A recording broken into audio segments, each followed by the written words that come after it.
the Dozen Cats. Hope everyone's doing well. Hope you're having an awesome day wherever you may be in the world. This is the part 2 in the journal entry series that I'm doing from my time away.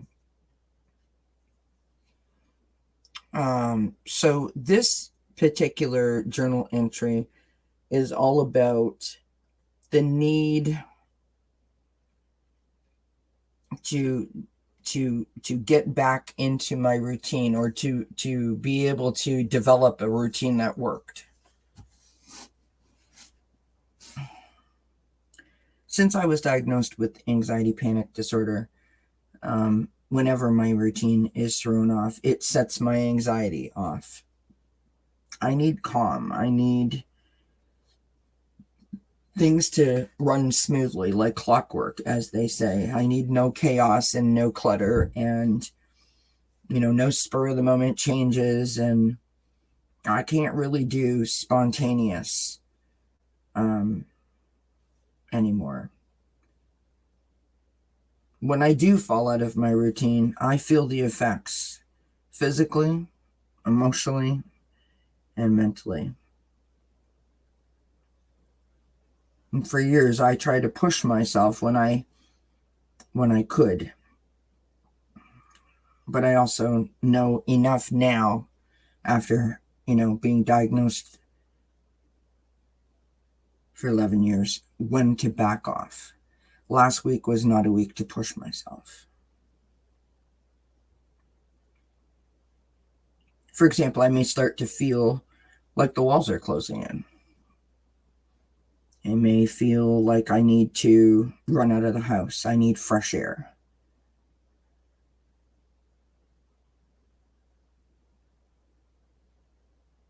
So I clean out a junk drawer or dust off a shelf. You guys have heard me mention that many times.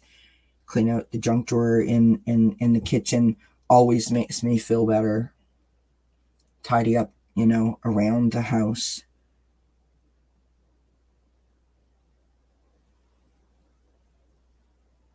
Go outside, or try to open up the windows and breathe in fresh air if I can.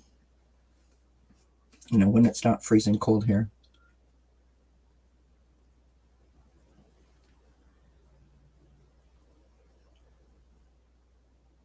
And I started to think about,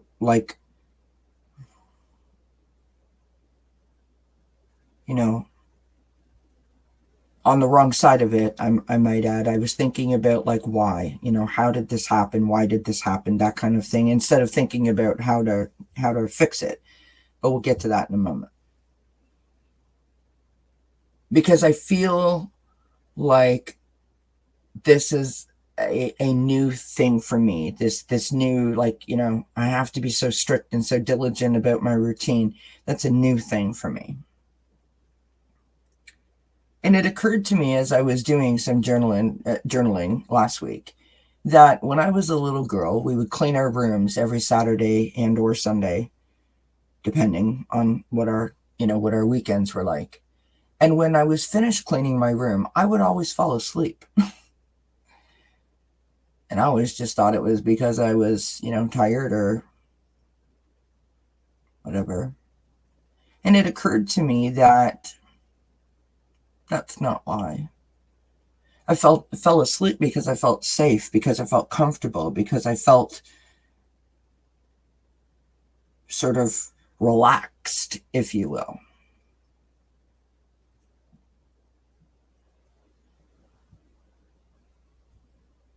And when I recognized that this wasn't due to my anxiety, that this is apparently who I am, there was a moment where I was like, well, that's a relief. And then there was a moment where I was like, uh-oh, so I've always been like this. But I quickly got past that.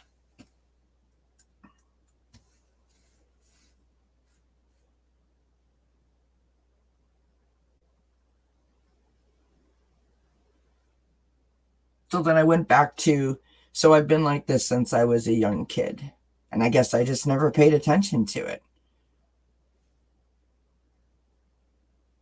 And now I'm paying attention to it. Now I'm focused on it.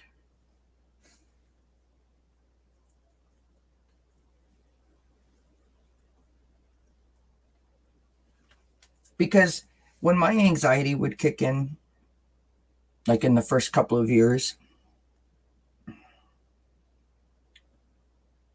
I would break into a sweat. I would feel nauseous.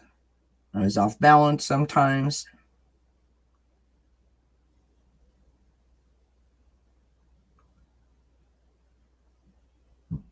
And I started to really pay attention to when I felt like that. And the least little thing can make that occur, like getting up in the morning to go to work, for example.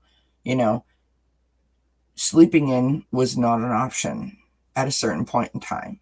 If I slept in, I'd have to call in sick because there was absolutely no way that I could get myself to work and be able to function, I felt, um, because of what I was doing to my insides because I was off my routine or because I was late, if that makes sense.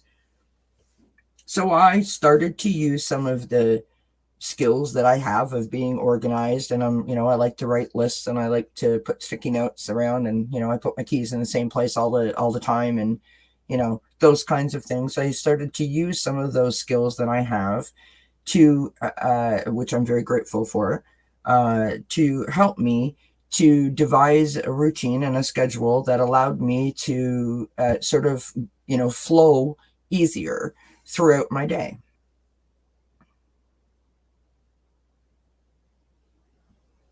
In any time over the last 11 years that I fall away from my daily routine, I feel the effects almost immediately.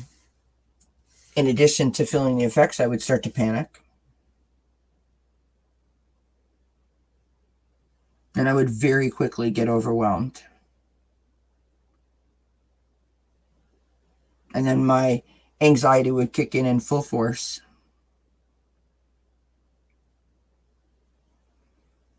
And there I was, frozen in fear. Can't tell you how many jobs I've lost, how many friends I've lost, because I would get myself in such a state, for lack of a better way to put it, that I literally couldn't move.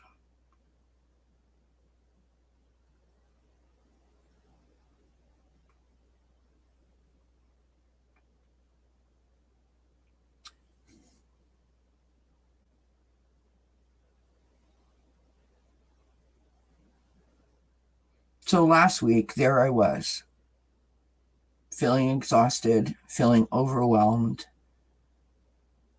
My routine was non existent, and I started to panic.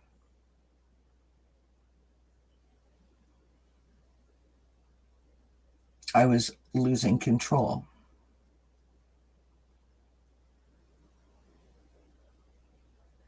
And because I haven't felt like that in a really long time, and I am so grateful, and we will touch on that in the third part, that I feel like I almost panicked even more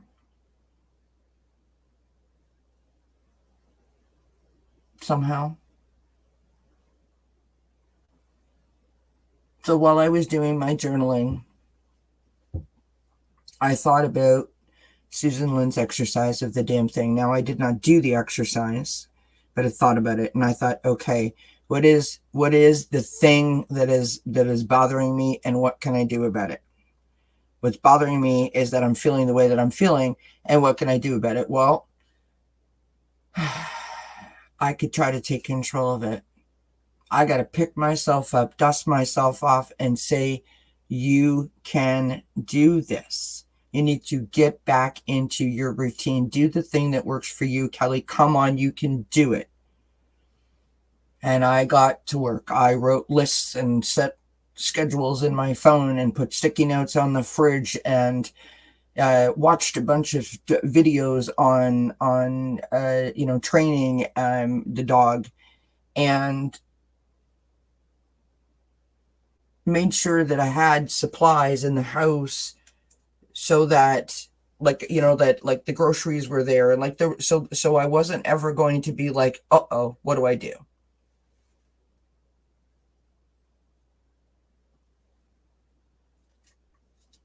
Made sure that I slept well and ate well, as I, you know, talked about in video one,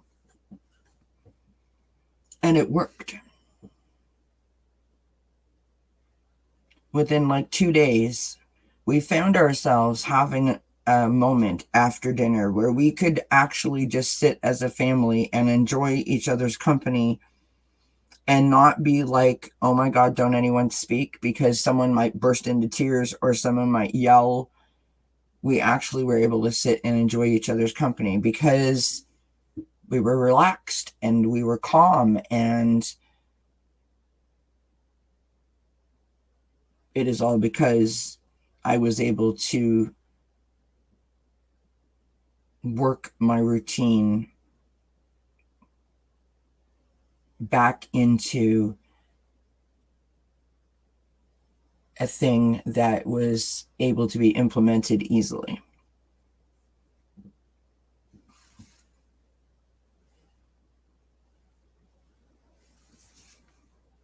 And so the point is that we are all better for the consistency. In each day, all of us have benefited from the consistency of being in a routine, and we should all be quite proud of ourselves. I know I am proud of myself. But the takeaway is to pay attention to the signs and to listen to your body.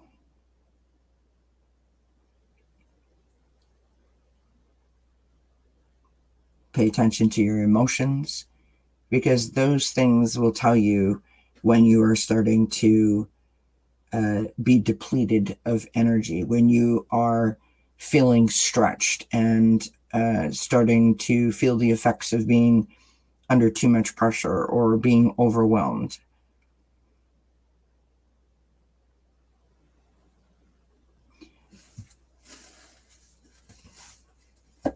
I say often, check in with yourself.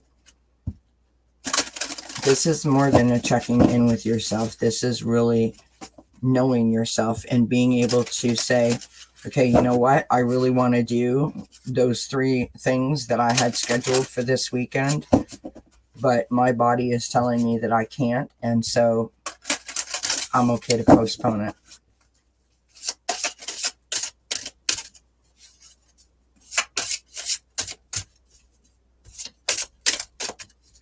It's a new deck of cards I got. They're just lovely, aren't they? Look, they've got this beautiful purple sort of edge on it. Look at how beautiful that is. I'm going to pull a card.